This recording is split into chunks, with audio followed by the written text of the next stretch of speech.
శ్రీరామ జయ రామ జయ జయ రామ. ఈరోజు శ్రీ లలితా సహస్రనామ స్తోత్రంలో 9-10 శ్లోకాలకి అర్థం తెలుసుకుందాం. పద్మరాగ శిలాదర్శ పరిభావి కపోలభూ నవ విద్రుమ బింబశ్రీ న్యకారి రదనచ్చద. ఈ శ్లోకానికి ముందు అర్థం తెలుసుకుందాం. నవ పద్మరాగ శిలాదర్శ పరిభావి కపోలభూ. కపోలాలంటే చెక్కిళ్ళు. ఈ చెక్కిళ్ళు పద్మరాగ శిలల్లాగా నునుపుదేలి ఉన్నాయట. నున్నని చెక్కిళ్ళు కలిగి ఉన్నది. నవ విద్రుమ బింబ.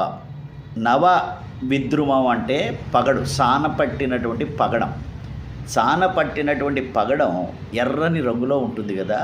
అమ్మవారి పదవులు ఆ సానపట్టిన ఎర్రదనాన్ని, సానపట్టిన పగడపు యొక్క ఎర్రదనాన్ని తిరస్కరించేటట్టుగా ఉన్నాయట. నవ విద్రుమ బింబం. బింబం అంటే దొండపండు. నవ విద్రుమ బింబం అంటే ఆ ఎర్రని దొండపండు ఎంత ఎర్రగా ఉంటుందో ఆ పెదవులు కూడా అంత ఎర్రగా ఉన్నాయని అమ్మవారి పెదవుల్ని వర్ణించి చెప్తున్నారు. ఇక దీని తర్వాత శ్లోకం ఉన్నదే శుద్ధ విద్యాంకురాకార ద్విజపంక్తి ద్వయోజ్వల కర్పూర వీటికామోద సమాకర్షి దిగంతర. ఇది ఒక అద్భుతమైనటువంటి శ్లోకం. శుద్ధ విద్యాంకురాకార. శుద్ధ విద్య అంటే శ్రీ విద్య. శ్రీ విద్యలో అంకురములు అంటే బీజాక్షరాలు. వాటిని ఉద్భవించేటువంటి అక్షరాలు ఉన్నాయే, శ్రీ విద్య మొత్తం కూడా 8 అక్షరాల యొక్క ప్రస్తారం, అటు ఇటు కదలిక వల్ల ఏర్పడినటువంటి మంత్రాలు. ఆ 8 వర్ణాలు ఏమిటంటే క, ఏ, ఈ, ల, హ, ర, ఈ, మ అనేటువంటి 8 అక్షరాలు. ఈ 8 వర్ణాల యొక్క ప్రస్తారం అవి ఒక వరుసలో ఏర్పడటం చేత శ్రీ విద్యలో ఉన్నటువంటి మంత్రాలన్నీ కూడా ఏర్పడతాయి. అటువంటి శ్రీ విద్యలో ఉన్నటువంటి 8 మంత్ర అక్షరాలు, వర్ణాలు కూడా అమ్మవారి పలు వరుసతో పోలుస్తున్నారు. పలు వరుస చూడండి. పై దవడలో 16 దంతాలు, 16 పళ్ళు ఉంటాయి. కింద 16 ఉంటాయి. పైన ఉన్నటువంటి 16 పళ్ళు కూడా కుడి నుంచి ఎడమకి 8, అలాగే ఒక కుడివైపున 8, ఎడమ వైపున 8 ఒకే రకంగా ఉంటాయి కదా. అలాగే కింద దవడలో కూడా 8, 4 ఎనుమదులుగా ఈ దంతాలు కనబడుతున్నాయి మనకి.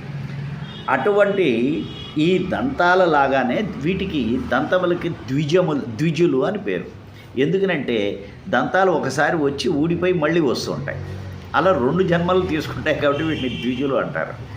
అలా ఈ 8 వర్ణములు కూడా అమ్మవారి నోటి భాగంలో ఉన్నటువంటి 8 దంతాలుగా చెప్తున్నారు.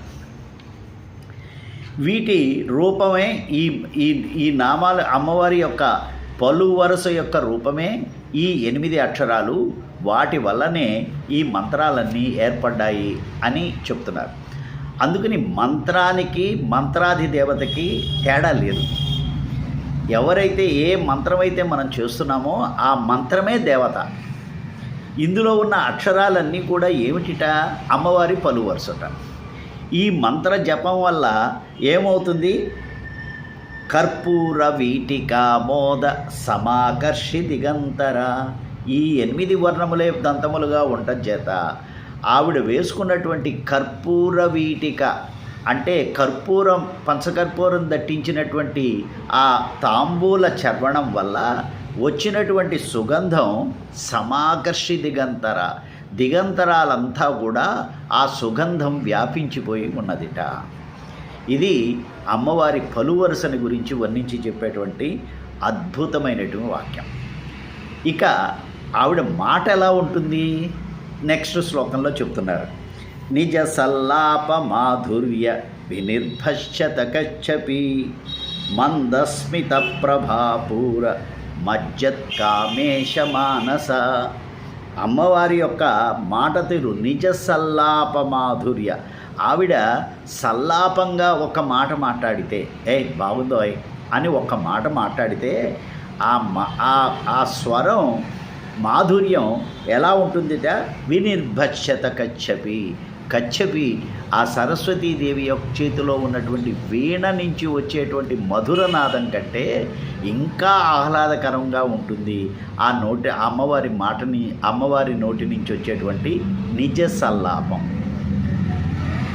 సరస్వతీదేవి, రమాదేవి, సరస్వతీదేవి, లక్ష్మీ సరస్వతులు అమ్మవారికి చెరువేపులా ఉండి సేవ చేస్తూ ఉంటారు కదా. ఈ సరస్వతి వీణ వాయిస్తోందిట, కచ్చపి వీణ వాయిస్తోందిట. ఈవిడ ఆ వీణానాదం విని అమ్మవారు బాగుంది అని ఒక సల్లాప మాటని మాట్లాడేదిట. ఆ సల్లాప మాట యొక్క మాధుర్యానికి ఆ కచ్చపి సిగ్గుపడిపోయిందిట. అరే రే రే రే ఆవిడ మాట ముందర నా వీణానాదం ఏమున్నది కనుక అనుకొని ఆ కచ్చపే సిగ్గుపడేటట్టుగా ఉన్నంత మాధుర్యంగా ఉంటుంది అమ్మవారి మాట అని. మందస్మిత ప్రభాపూర మజ్జత్ కామేశ మానస. స్మితం అంటే చిరునవ్వు, మందస్మితం అంటే చిరునవ్వు. చిరునవ్వు యొక్క ప్రభావం వెలుగు కామేశుని యొక్క మనసుని ముంచేసింది. ఈవిడ చిరునవ్వు కామేశుని యొక్క మనసుని ముంచిందిట. కామేశ్వరుడు అంటే జాగ్రత్తగా అర్థం చేసుకొని కామములకు ఈశుడు, కామములకు యజమాని. ఎక్కడ మనకి కోరిక పుడుతున్నదో అక్కడ గనక మనసుని గనక నిలపగలిగినట్టయితే మొహంలో మందస్మితం వస్తుంది. కోరికలు ఎక్కడ పుడుతున్నాయి అది గమనించాలి. ఎక్కడి నుంచి కోరికలు కలుగుతున్నాయో ఆ కోరికలు కలిగించేవాడిని కామేశ్వరుడు అంటాడు. ఆ కామేశ్వరుడి మనసుని రంజింపజేసేటట్టుగా అమ్మవారి యొక్క చిరునవ్వు ఉందిట.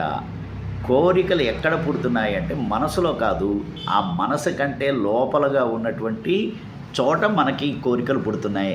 అక్కడ గనక మన దృష్టి సారించి ఉన్నట్టయితే ఆ కోరికలు ఎప్పుడు ఏది కావాలి, దానికోసం మనం తాపత్రయపడాలా అక్కర్లేదా అన్నటువంటి విషయాలు మనకు అర్థమయ్యి ఆ కామేశ్వరుని కూడా మనం మన కామేశ్వరుని కూడా మనం సంతోషపరిచిన వాళ్ళం అవుతాం. ఆ సంతోషపడినట్టయితే, కామేశ్వరుడు సంతోషపడినట్టయితే ముఖంలో చిరునవ్వు ఉంటుంది. ఈ 3 శ్లోకాలు ఒక జంటగా మనం ఒక గుత్తిగా వీటిని అర్థం చేసుకోవాలి. మొదటి దాంట్లో ఏం చేస్తున్నారు?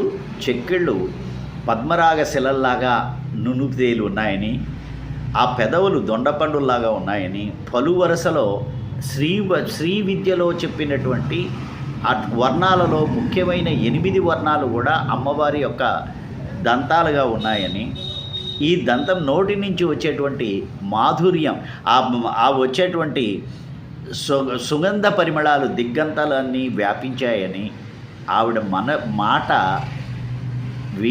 సరస్వతీదేవి వీణానాదం కంటే అద్భుతంగా ఉంటుంది అని ఈ 3 శ్లోకాలు మనకి కలిపి చెప్తున్నాయి. ఆ లలితా పరమేశ్వరి యొక్క కరుణ, ఆవిడ నిజ సల్లాపం మనందరి మీద వర్షించాలని ప్రార్థన చేస్తున్నా. శ్రీరామ జయ రామ జయ జయ రామ.